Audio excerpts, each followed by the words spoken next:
Hey guys, today we'll be solving the first problem of the 2025 US Open Bronze Contest, Hoof Paper Scissors -1. Let's look at the problem. Bessie and Elsie are playing Hoof Paper Scissors with a twist. The twist is that each player plays two symbols out of the possible n symbols. After all four symbols are shown, each player picks one of the symbols they have chosen, and the remaining interaction is decided on the symbol's interaction.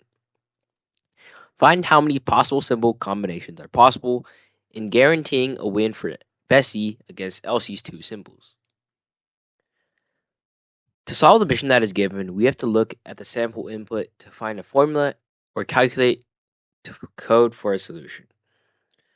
So this is the input that is given to us, and I just wanted to know that the way this input is interpreted is how the first line and the first character denotes what the index is to the index of the string.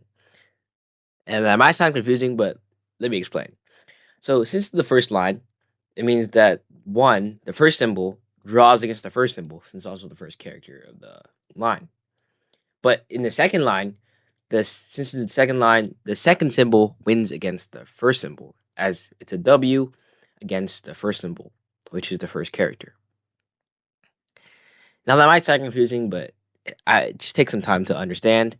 And after you understand, you can pause the video or do anything, and we can start with the solution.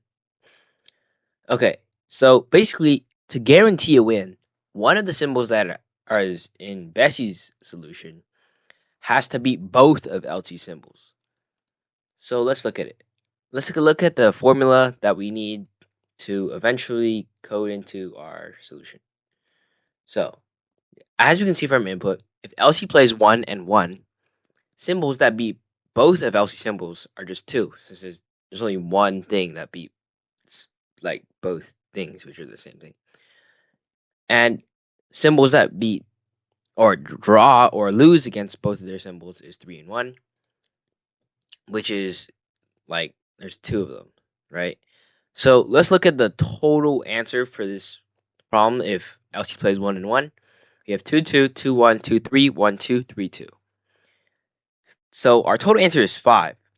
And notice that winning symbol, losing symbol, and losing symbol, winning symbol are two different things, because even though the order is very similar, it still differentiates because they're both two different options with two different hands.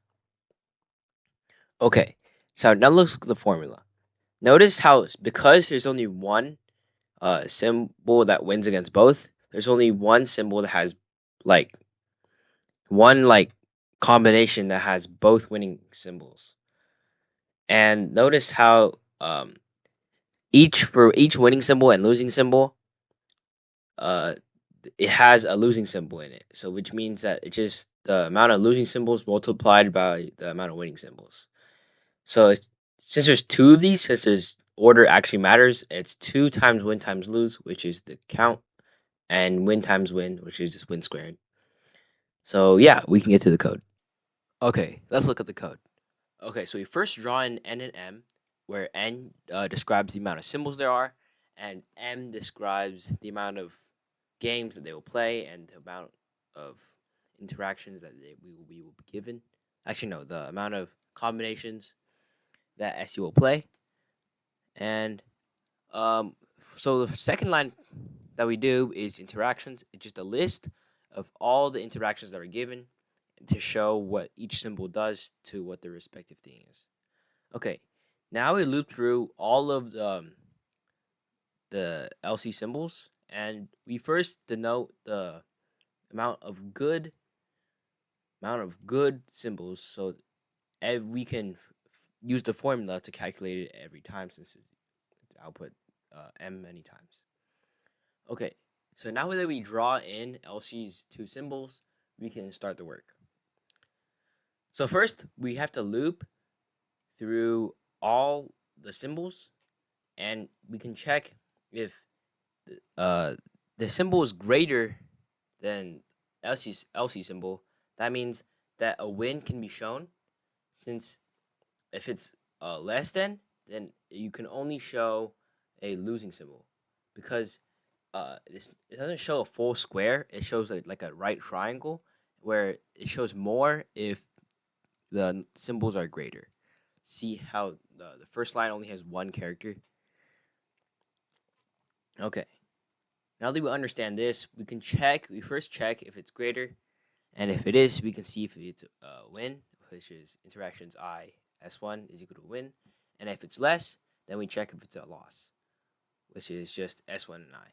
But you do have to switch in SI and S1 since we're checking if it's a win. We have to see if the ith line is a win, but if it's less than S1, then the S1th line is a loss. And we just do the same thing, but for the second symbol. And if it's both of these are correct, then we add one to good. Okay, now that we have the amount of good symbols there are, we can denote how many bad symbols there are by subtracting the amount of total symbols with the good symbols. Since good plus bad is equal to the total amount of symbols, obviously. And we can calculate the answer, which is good times good plus 2 times good times bad, which we already denoted in the formula. That's right here.